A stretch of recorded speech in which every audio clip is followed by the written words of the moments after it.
Well, it is such a pleasure for me to speak at TACA. I'm a child psychiatrist by training and got virtually no information on autism because it started to skyrocket 4 or 5 years after I had finished my training.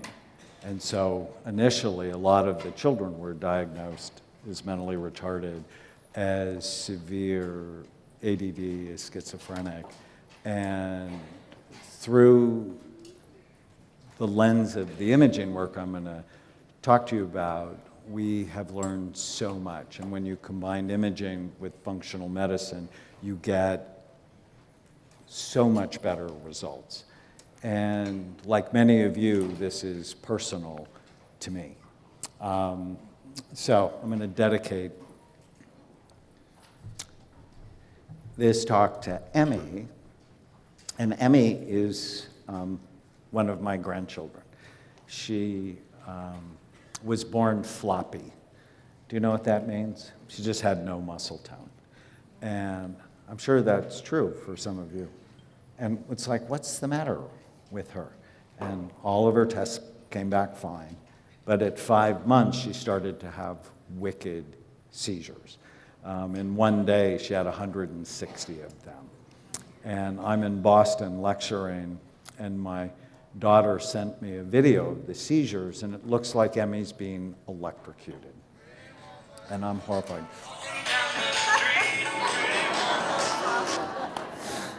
It's my wife. Problem is, I haven't figured out how to turn the emergency bypass thing off.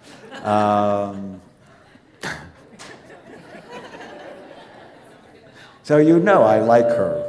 If you have that song, you like her.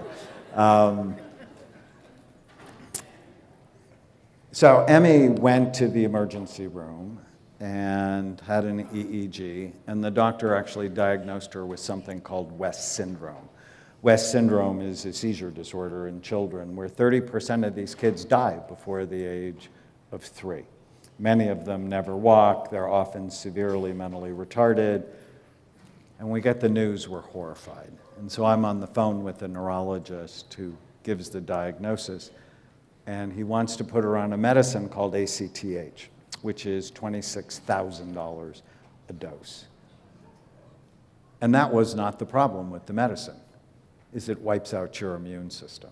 There are all sorts of problems. And I'm like, well, why don't we put her on the ketogenic diet? And he goes, oh, Dr. Amen. And I hate it when people are condescending with me. I bet you hate that too. And, oh, Dr. Amen, there's no science behind that. And my wife, pretty woman, said she knew the relationship went sour when I asked him if he knew how to read.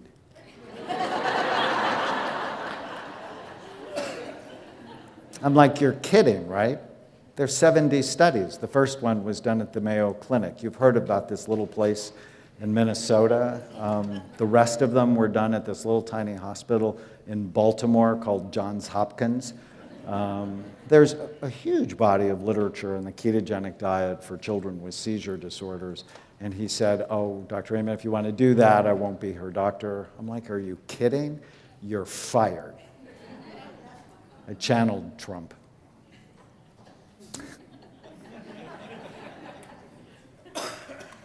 I said, how'd you get through medical school without learning about informed consent?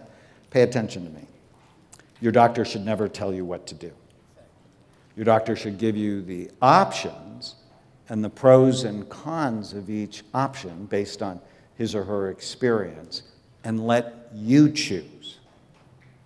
Now, my young children, who, Emmy's mother, they're not assertive enough to do this, right? But I want you to learn how to be assertive because doctors can hurt people, especially when it comes to psychiatric medications, which we'll talk about.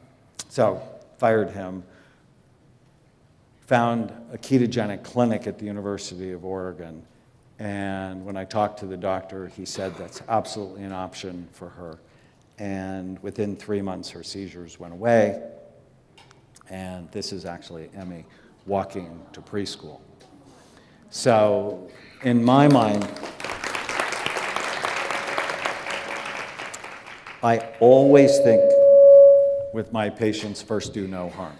So you should write that down. First do no harm. Least toxic, most effective treatment. And most physicians get no training in nutraceuticals, in using supplements to optimize brain function.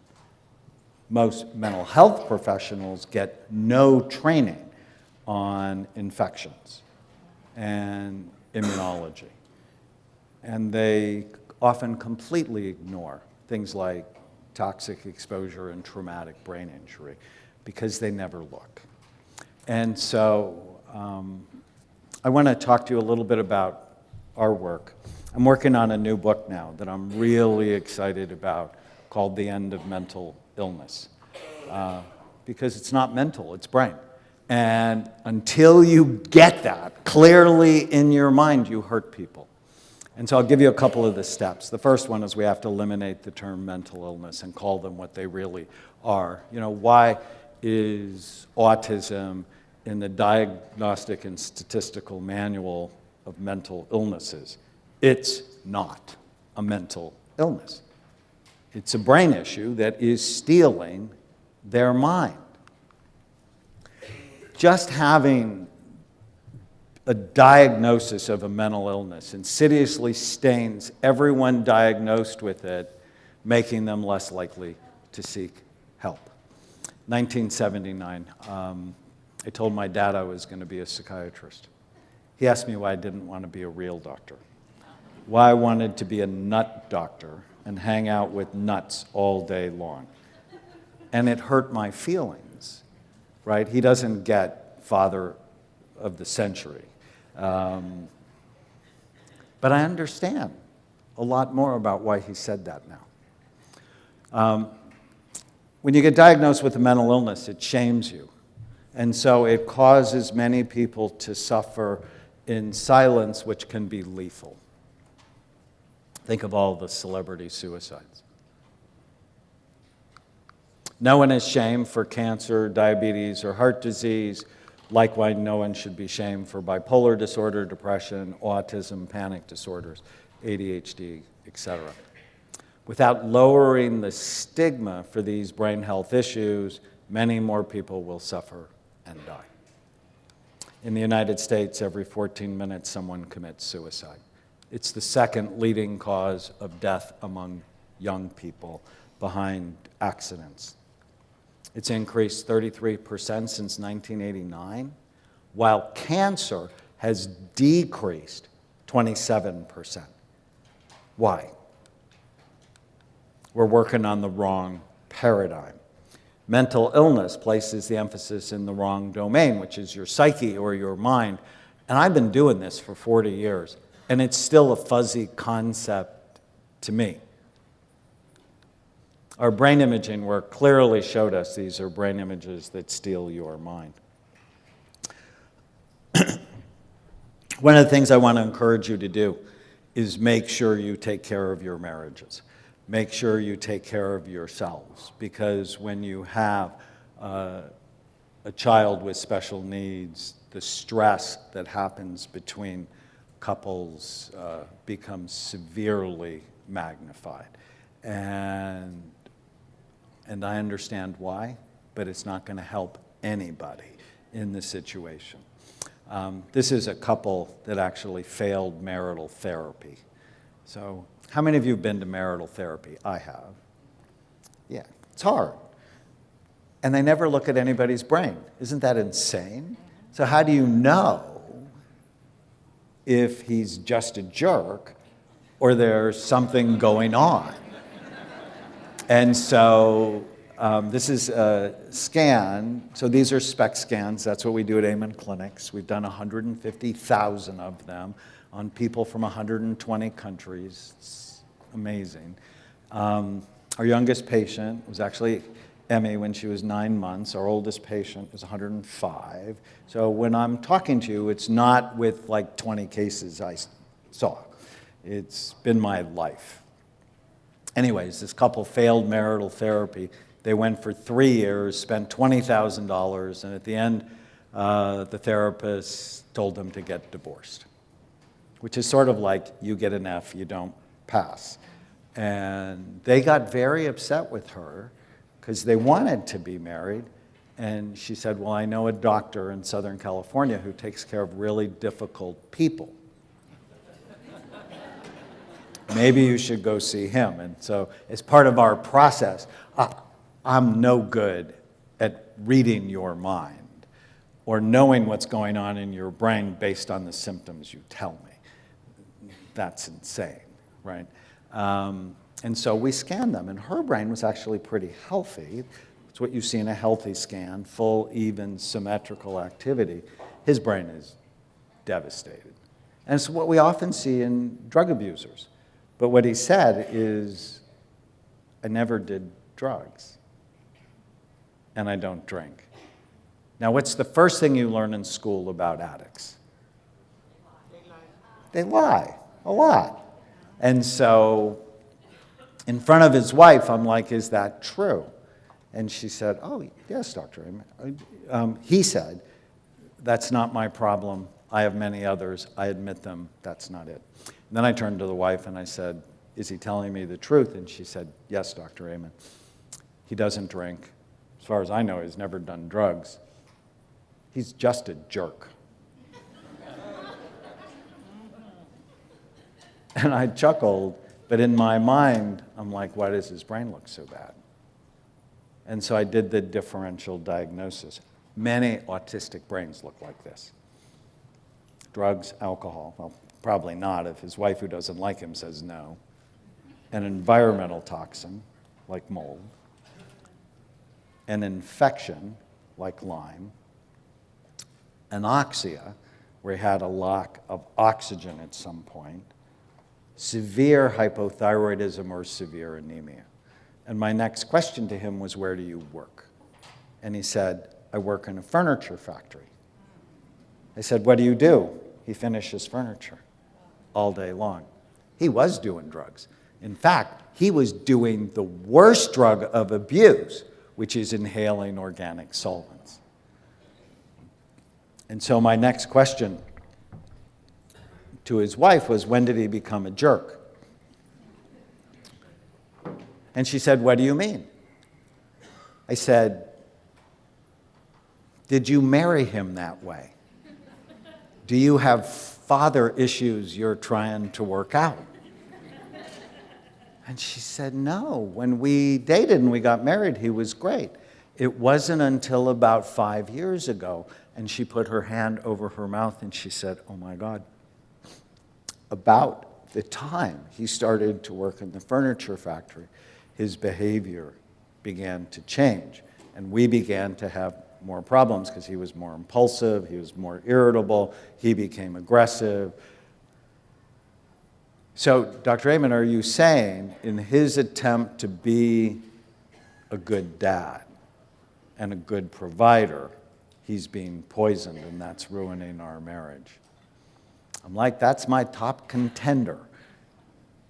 And so we actually took him out of work, put him on a rehabilitation program that I'll share with you. They're still married. They don't have to see therapists. And he doesn't get the label, because psychiatrists, we have labels that where we're calling you a jerk, but it's technical so we can bill for it.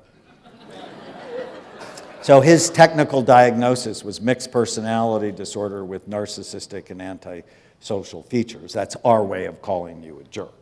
Right. Recently, I got to scan Logan Paul, and it's public knowledge. Some of you might know who he is. He's a very famous, young, disturbed YouTuber, and he has 18 million followers.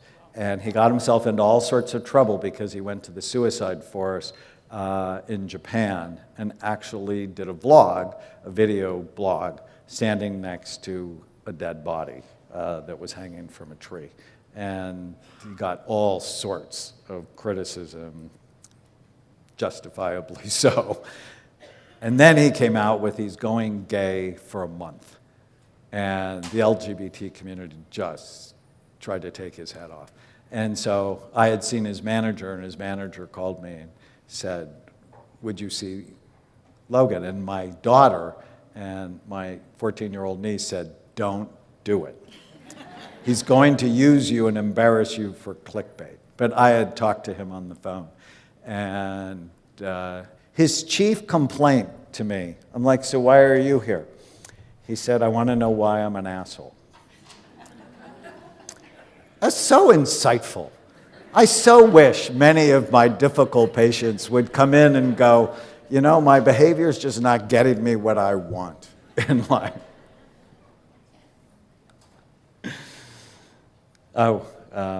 His brain is very damaged, poor baby. I'm like, so have you ever been treated for your brain? He said, no. And then he said, well, there was this one time when I was in 7th grade that I had a trampoline accident and fractured my skull. And I have a titanium plate in my head. I'm like, oh, well, that might count. And then he played football for 4 years in high school. Don't let your kids play football, unless you don't like them. I mean, if you don't like them, it doesn't matter. My brain is always forward thinking. I'm always 20, 30 years in the future. And I know at some point my children will be taking care of me. I mean, I'm going to do everything possible so that doesn't happen, right? But I want them to have a good brain when they're taking care of me. They're going to be nicer to me. The food will be better. All right, lesson number 2. You have to develop a brain-based paradigm. And for us, we do it based on the lessons that we've learned. So just a little bit about how I got to do what I do.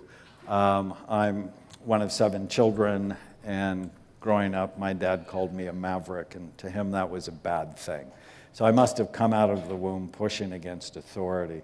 And I think it's because I'm a middle child. Do you know people who really make great advances in the world are not oldest children?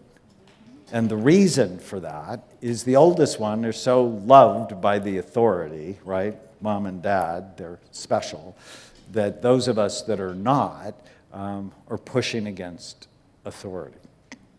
Anyways, 1972, the Army had a draft. Not many of you are as old as me. I had a draft number of 19, which meant I was going to be drafted. And I became an infantry medic, and that's where I fell in love with medicine. But about a year into it, I realized 2 things. I don't like being shot at. I just couldn't get used to it. Some of you like it, not for me. And I didn't like sleeping in the mud. My wife wants to go camping, and I'm like, there's a Four Seasons nearby. Why would you ever do that? They're bugs, they're wild animals. They don't have ESPN or nice showers. So I got myself retrained as an X-ray technician and developed a passion for imaging. And our professors used to say, how do you know unless you look? And then in 1979, as a second-year medical student, someone I loved tried to kill herself. And I took her to see a wonderful psychiatrist. And I came to realize if he helped her, which he did, it wouldn't just help her. That ultimately it would help her children and her grandchildren, because they would be shaped by someone who was happier and more stable. So I fell in love with psychiatry because it has the potential to change generations of people. And I've loved it every day for 40 years. And it's this generational piece. If I help someone, it's not just about them. It's about generations of them. That's why you have to take care of yourself, because it's not just about you. It's about generations of you. We're going to talk about that. But I fell in love with the only medical specialty that never looks at the organ it treats. So mix that with my imaging background, with my maverick soul, and I'm like, well, that's insane. You know, I'm a psychiatrist. I can diagnose insanity. Why wouldn't you want to look when you have complex medical issues? And so in 1991, I went to my first lecture on brain SPECT imaging, SPECT is a nuclear medicine study that looks at blood flow and activity. It's different than an MRI or a CAT scan. Those look at the structure of the brain. This looks at function. And yes, it's a nuclear study, so there is some radiation with it, but we actually get to look at living tissue. And it's the same level of radiation as a head CT that's ordered millions of times every year in the United States. So imaging plus psychiatry just blew my mind and continues to do so. It has been my greatest teacher along with my patients. And so if you look at, SPECT tells you three things. It's pretty simple. Good activity, too little, or too much. And then my job is to balance it. If it works too hard, we want to calm it down. If it doesn't work hard enough, we want to stimulate it. So a couple of examples. This is what strokes look like in the brain. This is what Alzheimer's disease looks like, where the back half of the brain is dying. And the problem with Alzheimer's disease is it is expected to quadruple in the next 30 years. There's no cure. In fact, yesterday there was another big drug failure because they have the wrong paradigm. They're thinking it's one thing, so they can get one drug to go after one thing. It's not. It's a combination of 11 different things we'll talk about. The problem is, if you're blessed to live until you're 85, you have a 1 in 2 chance of being diagnosed with Alzheimer's disease. Oh my goodness, right? How many of you are planning to live until you're 85 or older? Right. I don't like those odds. Those are bad odds. Plus, what we learned is Alzheimer's disease actually starts in your brain decades before you have any symptoms. So this is a 59-year-old woman I diagnosed with Alzheimer's disease. She likely had negative changes in her brain in her 20s. So those of you that are waiting to lose your memory before you get serious about your health, you want to rethink that position. It's a bad position. So, oh, this isn't working. Oh, I know. Let me go back. There we go.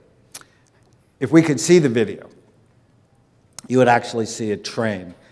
There's these two women on an 80-foot high railroad bridge. And they're walking, which is sort of insane if you're walking on an active railroad bridge and this train runs them over. Now, it doesn't kill them because they lay flat on the tracks, but why are they on an active railroad bridge? And why are you doing things that hurt your brain when you know bad things may be coming for you? Okay. Next lesson. Mild traumatic brain injury ruins people's lives and nobody knows about it. Why? Because they end up seeing psychiatrists or psychologists or therapists or licensed professional counselors because they're depressed or they have temper problems. Your brain is soft, about the consistency of soft butter, tofu, custard, somewhere between egg whites and Jell-O. It's housed in a really hard skull that has sharp bony ridges. Mild traumatic brain injuries, like with Logan, ruin people's lives and nobody knows about it. Undiagnosed brain injuries are a major cause. So 40% of the patients who come to our clinics have had a significant brain injury at some point in their past. Many of them have never been diagnosed. And many times I go, have you ever had a brain injury? And people go, no. And the first time I saw this guy, the left side of his brain caved in. It was clearly a brain injury. And he said, no. I went, are you sure? Have you ever fallen out of a tree, fell off a fence, dove into a shallow pool, had a concussion playing sports in a motor vehicle accident? He said, well, when I was 7 years old, I fell out of a second-story window. Do you think that counts? I'm like, maybe. Major cause of drug and alcohol abuse, depression, suicide, panic attacks, ADHD. Study from Toronto, 58% of the homeless men had a significant brain injury before they were homeless. Right? It's easy when you're passing someone asking for money to just go, oh, they're a drug addict. More commonly, they've had a significant brain injury that may have led to the drug abuse and the bad decisions and the social isolation that led to homelessness. 40% of people in prison have had a significant brain injury. It's crazy. You want to protect your child's brain, not encourage damage. And when they're hitting soccer balls with their head, and do you know why it's worse for girls than boys? 90% of female IQ is in their frontal lobes. For boys, it's more widely distributed. So a frontal lobe injury for a girl is actually much more devastating than it is for a boy. The real reason not to use drugs is they damage your brain. So I learned this very early on imaging because I was the director of the substance abuse treatment program, and the scans were so bad, I brought them home to my 4 children and effectively induced anxiety disorders in all 4 of them. And marijuana is not good medicine. Now, I know in the autism community they're starting to use it more and more, and they're also starting to use CBD. And there's just very little research. I published a study on 1,000 pot smokers. Virtually every area of their brain was lower. Now, is it worse than Xanax? No, not really. Is it worse than alcohol? They're sort of tied. Our research actually says it's worse, but I don't believe it. You want to be careful with it. So early on, when I saw people see their scans and they're like, okay, I'm stopping, we made this poster, Which Brain Do You Want?, that hangs in about 100,000 schools and drug treatment programs around the world. Often we'll see too much activity that we often see in OCD, and since OCD is sort of part of the autistic spectrum, we often see that their frontal lobes are really active and their cerebellum is really low in activity. When you see that combination, I'm beginning to think, is this person on the spectrum? So, classic pattern, but one of the big lessons I learned is all psychiatric disorders, autism, ADD, schizophrenia, depression, are not single or simple disorders. If everybody with autism had the same scan, you wouldn't need to do scans. You just go, oh, they have these symptoms, therefore they'll have this pattern. But that's complete nonsense. And I'll show you in a minute. Someone with bipolar disorder, too much activity. And there's no rule you get one thing. You can have bipolar disorder and a head injury and toxic exposure. So in 1992, I'm like a little kid, so excited. I get to look at the brain. I can be like my other medical colleagues. And I go to an all-day conference at the American Psychiatric Association on SPEC. So they actually were involved in teaching me how to do it. And then a few years later, we went to war because they went, oh, it doesn't match the DSM, so you shouldn't really do scans. And I'm like, well, how about throwing out the DSM and getting a new book? So that wasn't going to happen. So the researcher said it was only for their research, that clinicians like me shouldn't be doing it. Well, you already heard what my dad said about me. And my response at the conference, oh, you're going to condemn us to not look, and we'll be like the doctor who diagnosed Lincoln with depression in 1840. And I'm not kidding when I say this. We are literally practicing 1840 medicine. Why? How did they diagnose Lincoln with depression? So I love Lincoln. Ever since I was a little kid, he like failed and failed and failed and then became a wild success. And I love those stories. But he suffered from depression. In fact, he was suicidal twice in his life. And in the winter of 1840, he had a political setback, and his friends took away his knives and brought him to see Dr. Anson Henry. Why? Or when they did that, how did he diagnose Lincoln with melancholia or depression? He talked to him. He looked at him. He looked for symptom clusters and diagnosed and treated him. Isn't that sort of how we make psychiatric diagnoses today? You know, if any of you are taking psych meds, went to your family doctor, you went to a psychiatrist, and they said, oh, you have 6 out of these 9 criteria, you're major depression, take Lexapro, or something like that, without any biological information. And this is what I'm pushing against. It's every other medical specialties. Look, we guess, and because we guess, we hurt people. So here's Chase. Diagnosed as a teenager with bipolar disorder, ADHD, intermittent explosive disorder, put on multiple medications, gained 80 pounds. He was anxious socially anyways. He isolated himself, and he hates himself.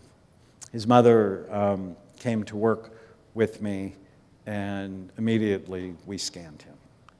And his brain showed damage. It looks toxic and looks like also a head injury pattern. This doesn't look like bipolar disorder.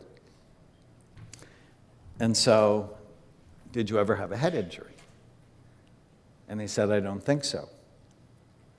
He said, but my parents own this Pocono Speedway, and ever since I was 5 years old, I raced cars. So he had spent years behind gasoline fumes. Good for your brain or bad for your brain? Bad for your brain. Plus, he initially said no, and then he remembered 4 accidents. Here's one. Oh, I can't see the video. Anyways, he slams into the guardrail. He doesn't have bipolar disorder.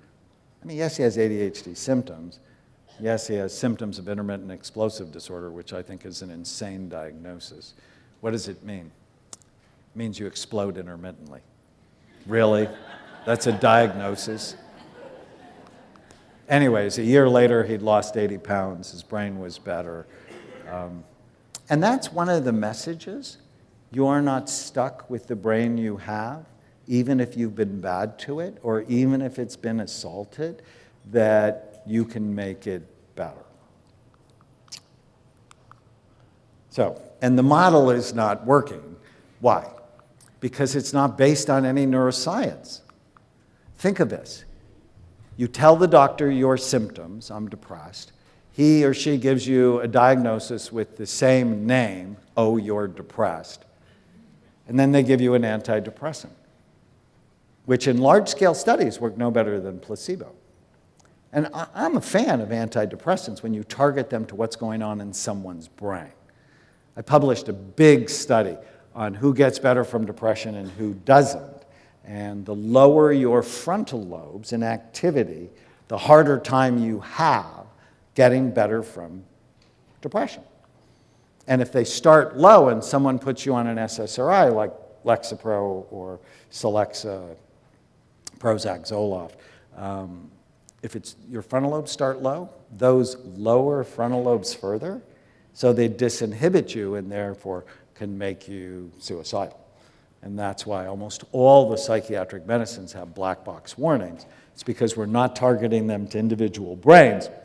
We're targeting them to big diagnostic categories, which is insane. Or you say, I'm anxious, and they go, oh, you have an anxiety disorder. And then they put you on something like Xanax that increases your risk of dementia. So benzos increase the risk of dementia according to a series of new studies. Or you have social deficits and you're obsessive, so we'll say you're autistic or on the spectrum, and behavior therapy or antipsychotics which I'm just not a fan of for these kids. You have to know the underlying biology for them. Or intermittent explosive disorder, IED. Don't you like the acronym, right? You explode intermittently. So these are not complete diagnoses. They're clusters with many different causes.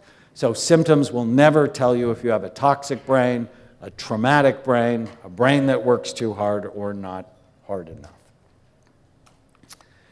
So the next lesson is all of these, every single one of them, have multiple types. So for example, these are two people with major depression. One is seriously low, the other is seriously high.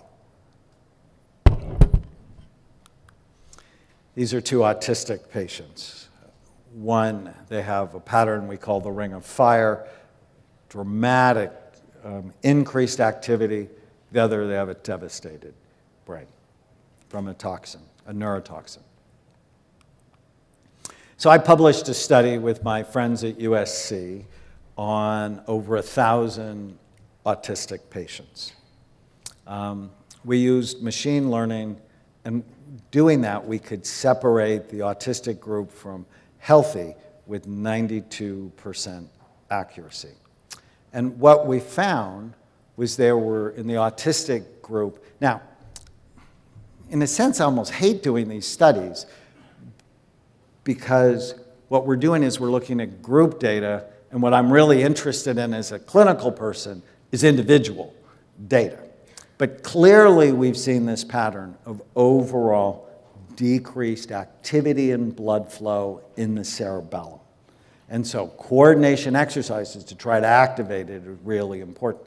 And the cerebellum is the sleeper part of the brain. I used to call it the Rodney Dangerfield part of the brain because it gets no respect until I realized everybody under 40 doesn't know who Rodney Dangerfield is. I'm horrified.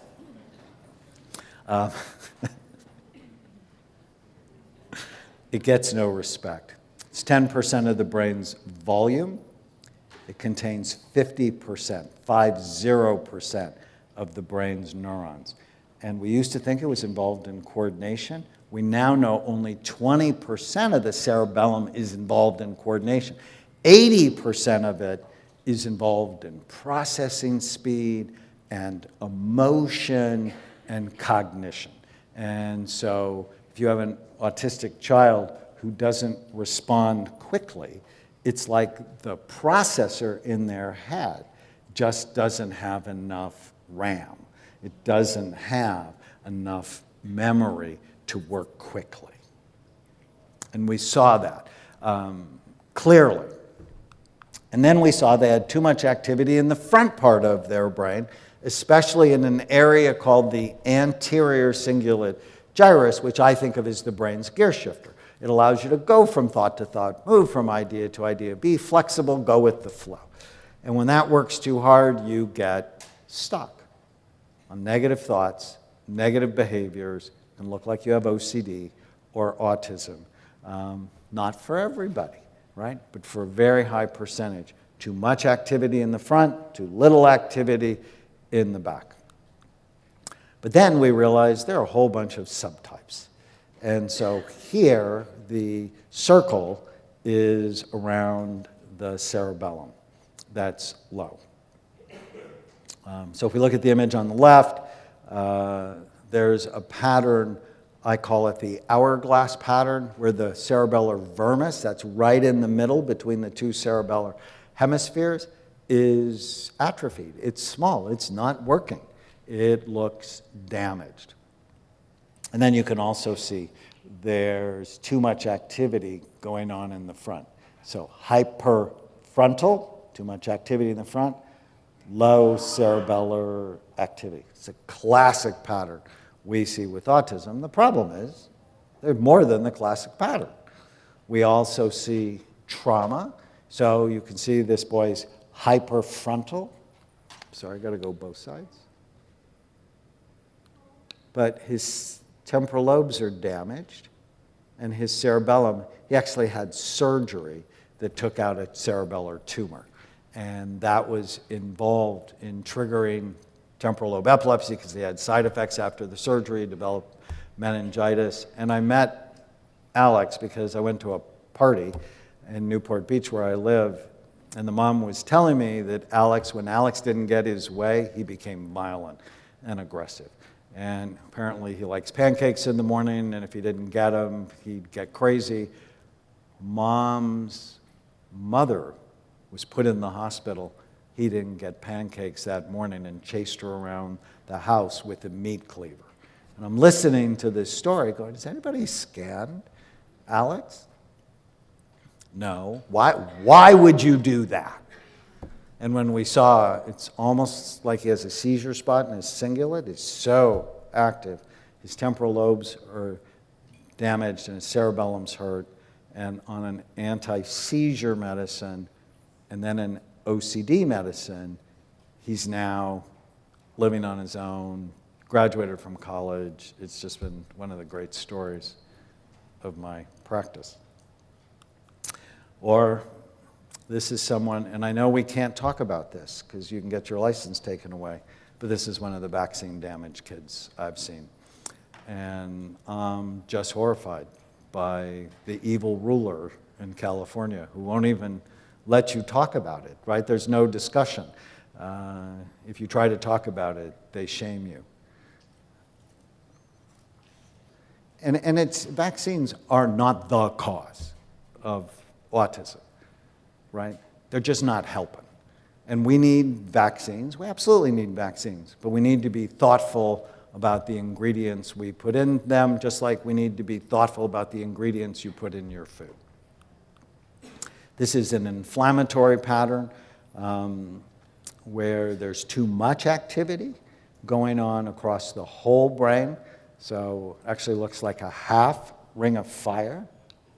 And we often see that it'll be the right side in autism. And why, I actually don't really know, but that's what we see over and over again. And these kids are often, their immune system is attacking their brain.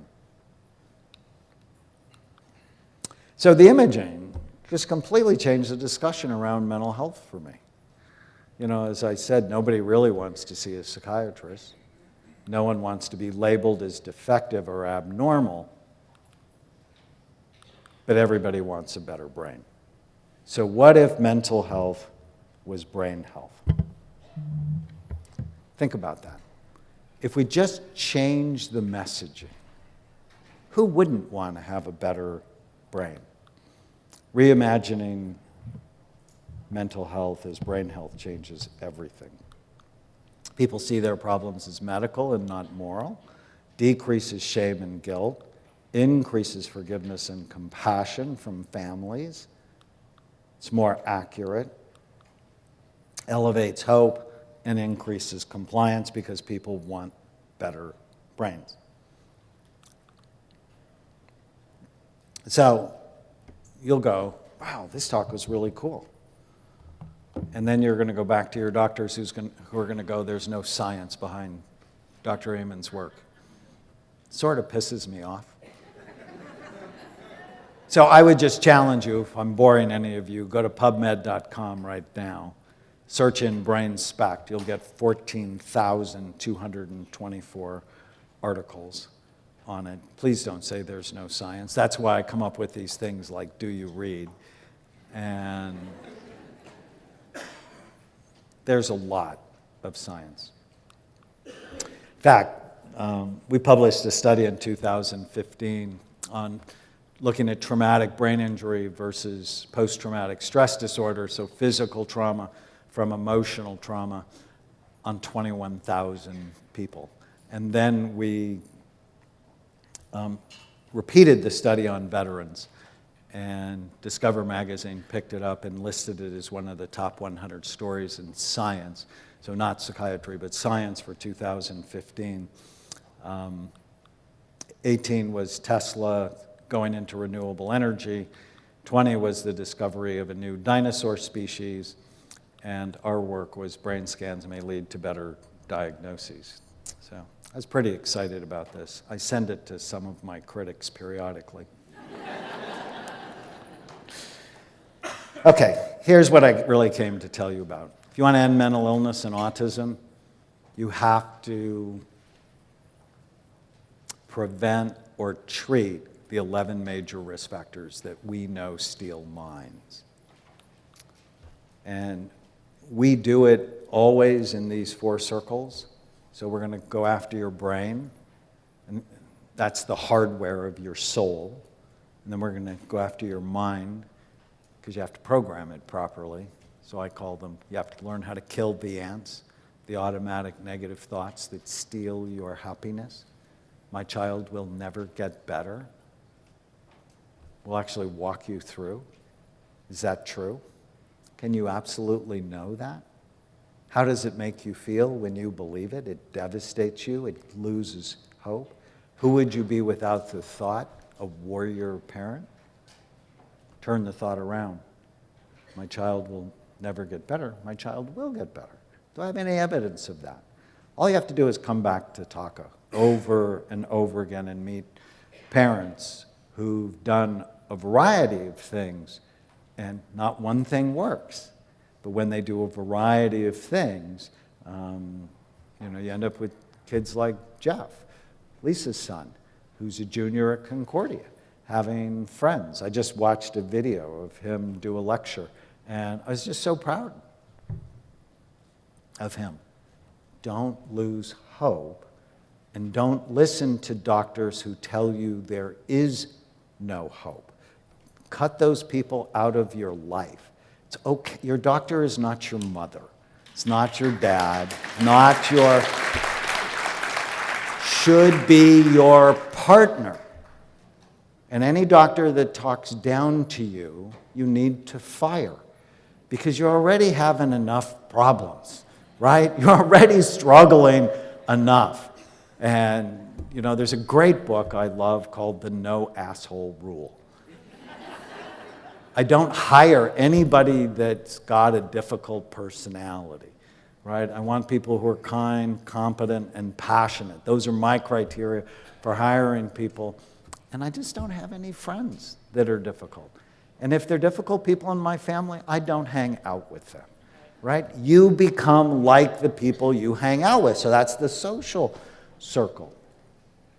And then the spiritual circles, my daughter who's raising Emmy, she's in the deep end of the pool. That's her deepest sense of meaning and purpose. So as long as she's there, she's much less depressed from the chronic stress of raising a special needs child.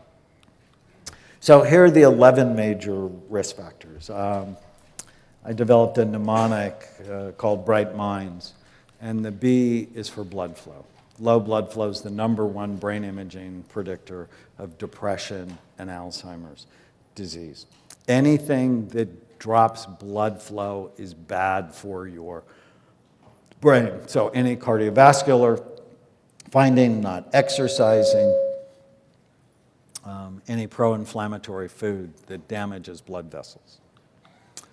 So low blood flow, #1 brain imaging predictor of both depression and Alzheimer's. Retirement and aging. So as you stop learning, your brain starts dying. High ferritin levels are bad for the brain. They accelerate aging, as does loneliness and isolation. So when you think of autism, there's a big issue with loneliness and isolation because social skills have been really hard for them, often because of the slower processing speed in their brain. Here's a typical 35-year-old brain, typical unhealthy 55-year-old brain, a typical really unhealthy 82-year-old brain. But what I've discovered is aging is actually optional. Here's my grandmother's 92-year-old brain, and I love her dearly, even though she was mean as a snake. She met when I introduced my wife to her, she goes, "Oh, you're Danny's next victim." I'm like, "Grandma, when you're dead, I'm going to talk about you." So. Inflammation, a very common issue among our autistic kids where they have high C-reactive protein, low omega-3 fatty acids, higher homocysteine levels, often due to B vitamin deficiencies. Getting that treated is so important.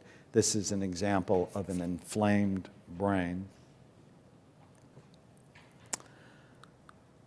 Genetics, yes, these things run in families. So you want to get yourself treated. We'll see genes are not a death sentence. They should be a wake-up call.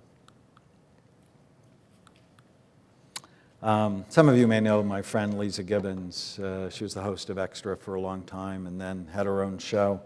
Her mother and her grandmother died with Alzheimer's disease. When she was 51, she went through a hard time personally and wasn't feeling right. She came to see me.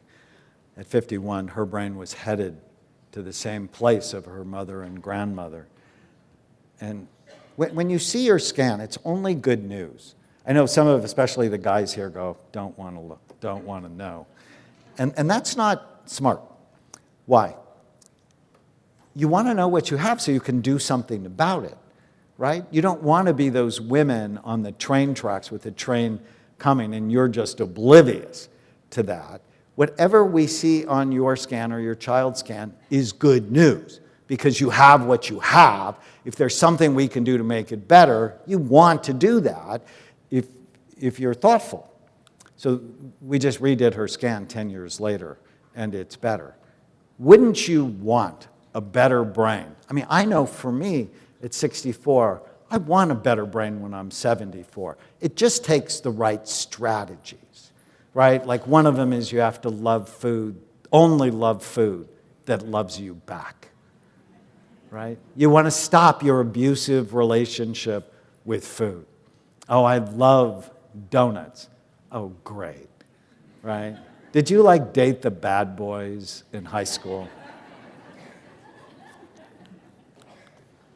Head trauma, even without loss of consciousness, we talked about. So some of my NFL work, Anthony Davis, the Hall of Fame running back from USC.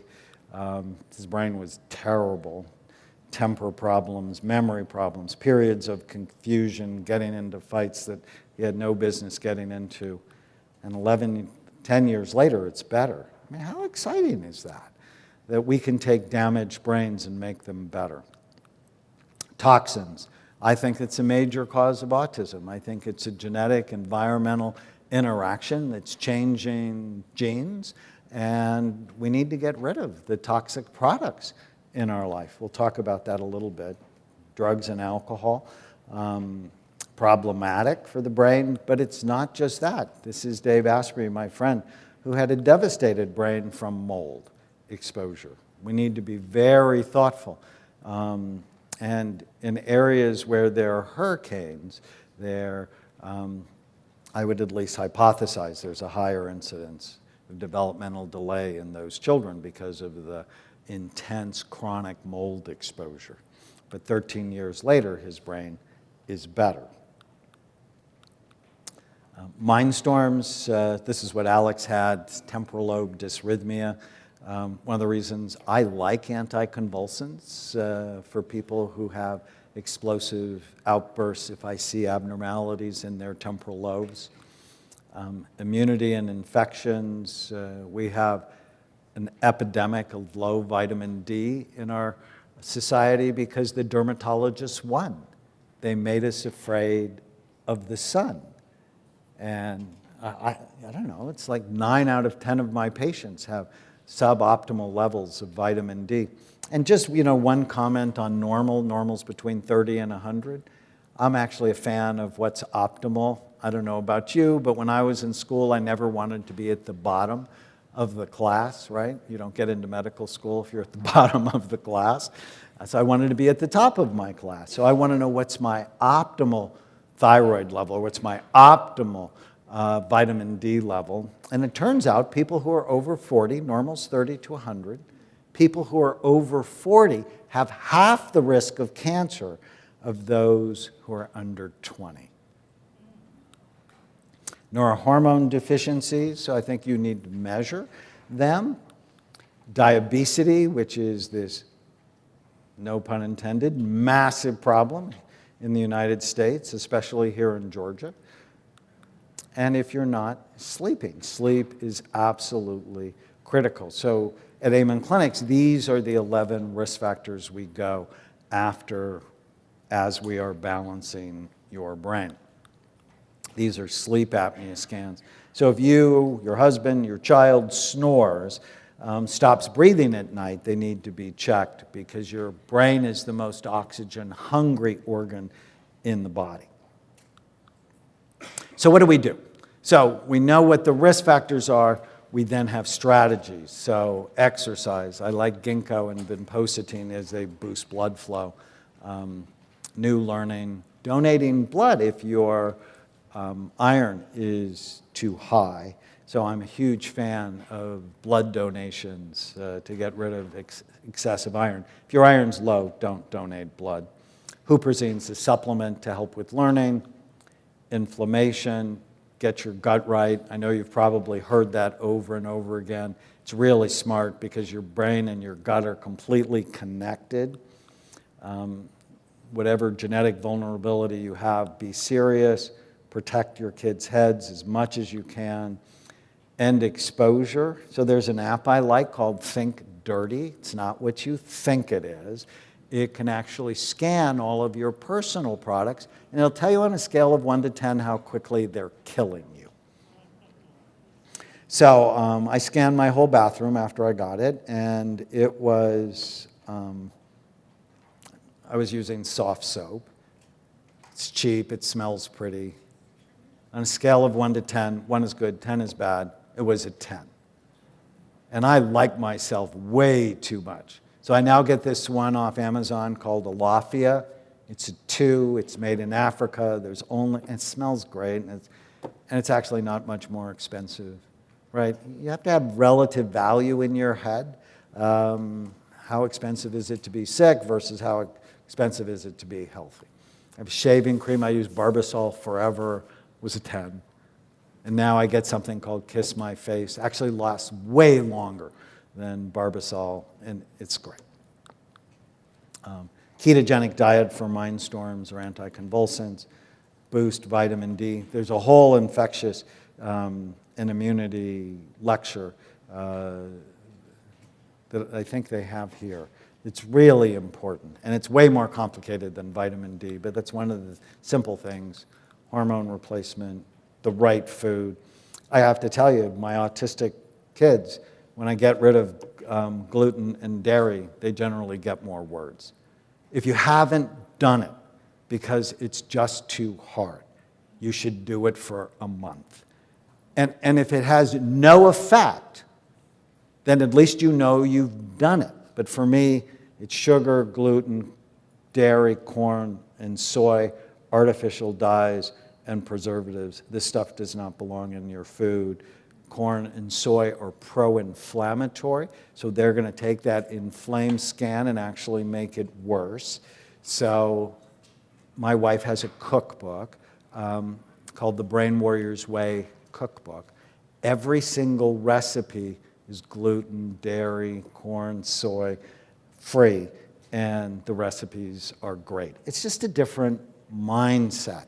Only love food that loves you back. And sleep is just critical. So in my new book, I have this idea.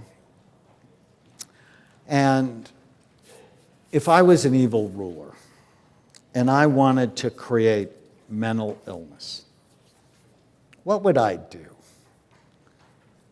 And if I was a good ruler and I wanted to decrease mental illness, well, what would I do? And I chose Darth Vader because he's evil and powerful for the evil ruler, and I chose Yoda for the good ruler because I sort of look like Yoda. You know, I have big ears and the wise face. And my goal actually for you is to be the little voice in your head that helps you do the right thing.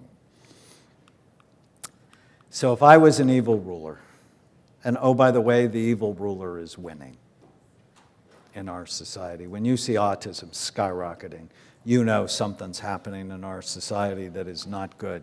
88% of Americans are metabolically unhealthy. New study from the University of North Carolina. 97% of us are low in omega-3 fatty acids. That's bad, especially because they make up a lot of the cell membranes in your brain. 93% of us do not eat 5 servings of fruits and vegetables a day. So if I was an evil ruler, I'd addict kids to gadgets and video games to decrease their exercise. It's completely happening. If I was an evil ruler, I'd have the founder of Starbucks running for president. Right? On the White House door, right? For those of you who have a little Starbucks symbol.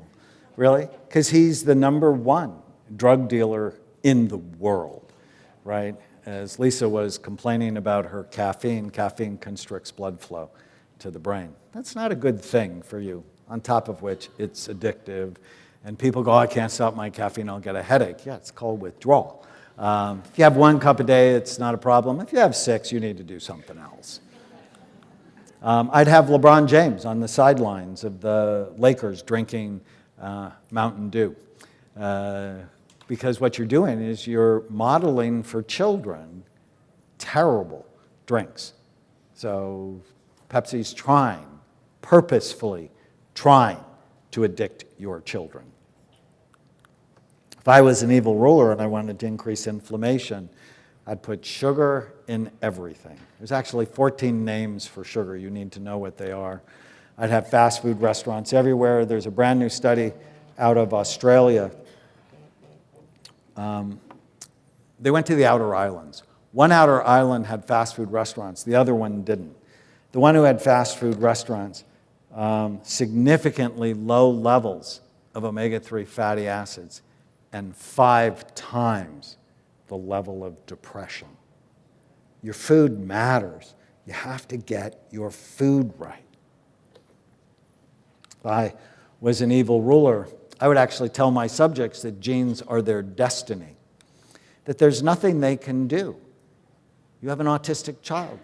It came from you and your husband. I'm so sorry. You shouldn't have another one. There's nothing you can do, so live it up. It's a complete lie. The genes load the gun. It's our exposures that pull the trigger. If I was an evil ruler, I'd reward children who play football and hit soccer balls with their head. In fact, I'd make them really popular and let them date really pretty girls if I was an evil ruler. I would say the NFL is soft for banning big hits, which our current president did during the last campaign. I was horrified by that. And I have no political statement. I love everybody, and I hate everybody equally. Right? If I was an evil ruler, I would create CNN and Fox just to get people to hate each other and to talk badly about each other and to have this undisciplined mindset. I'm just giving you questions. Sorry. If I was an evil ruler, I'd put children on horses. Put these little tiny developing brains on those huge animals. What killed Superman? What killed Christopher Reeves, who's our best Superman? It was a horse. If I was an evil ruler, I'd do campaigns that alcohol is a health food, as we did for the last 20 years in the US. We're losing that, right? Because there's a direct correlation between how much you drink and 7 kinds of cancer. I'd say marijuana is innocuous. I'd put toxic products on your baby's bodies. I'd put fluorescent lights everywhere. I'd red dye rules, MSG and everything. We've actually seen it trigger these storms in the brain. I'd hike along the Appalachian Trail, which is loaded with lime. Look at this image. The top scan, or the top map, is the highest incidence of schizophrenia in the United States. The bottom one is the highest incidence of Lyme.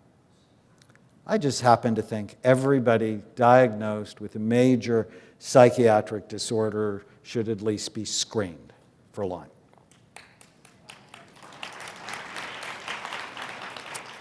I would encourage unprotected sex because there's just way too many bugs that you can get from someone else. We have to help kids be really thoughtful. We have a high school course. It's actually free. It's called Brain Thrive by 25. You can upgrade and get 3 college units of credit for $300, but the course is free.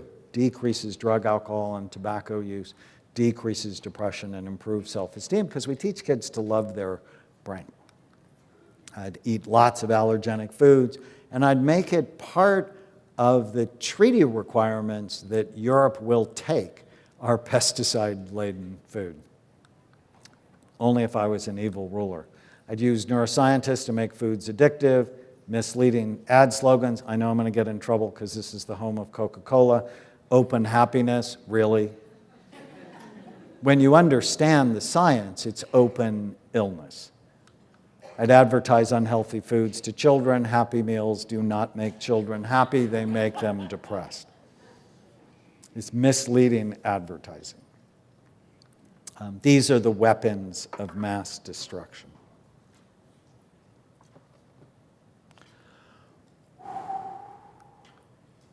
All right, one more story. So I love the people who work with us at Amen Clinics. They're my family, and I hope you'll go say hi to Gigi and Tom, who are here. But I have a call center director that I dearly love. Her name is Trish, and I got her from CHOC, which is the Children's Hospital in Southern California. And she just did such a good job for us, and I adore her. But one day, about 1.5 years into her working for us, she came into my office in tears, and she said she had to quit. And immediately, inside, I got panicked. And she said her 7-year-old daughter, Rain, who she'd never told me about because she was embarrassed, had been expelled from multiple schools for violent behavior. And now she was in a lockdown school, and every day at 1 o'clock, the school was calling her to come pick her up. And that day, the police had been called. And she's like, and Rain was adopted, and she's like, I don't know what to do. They tell me I can't bring her back unless she's on medication. I have to quit to stay home. And I'm panicked, both for Rain and for me. And when we scanned her, her brain's on fire. So it's a pattern we call the ring of fire. And we worked her up, ended up giving her some pretty simple supplements, one I created called Neuralink, GABA, 5-HTP, magnesium, theanine, L-tyrosine, neurofeedback, which I'm a fan of, and we completely got rid of gluten, dairy, corn, soy, artificial preservatives. 3 months later, this is her brain. Currently, her mom didn't quit. She's in a normal school, and she's on the honor roll.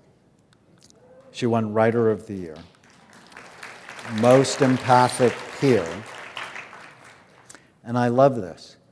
The mother said, my child who wanted to burn down the school was finally not fighting her own brain.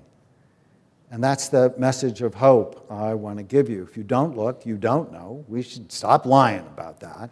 And there is so much hope using an integrative functional medicine approach to optimize your kids. We must end mental illness and autism by healing the brain issues that steal your mind in 4 circles. This is Emmy today. Thank you so much.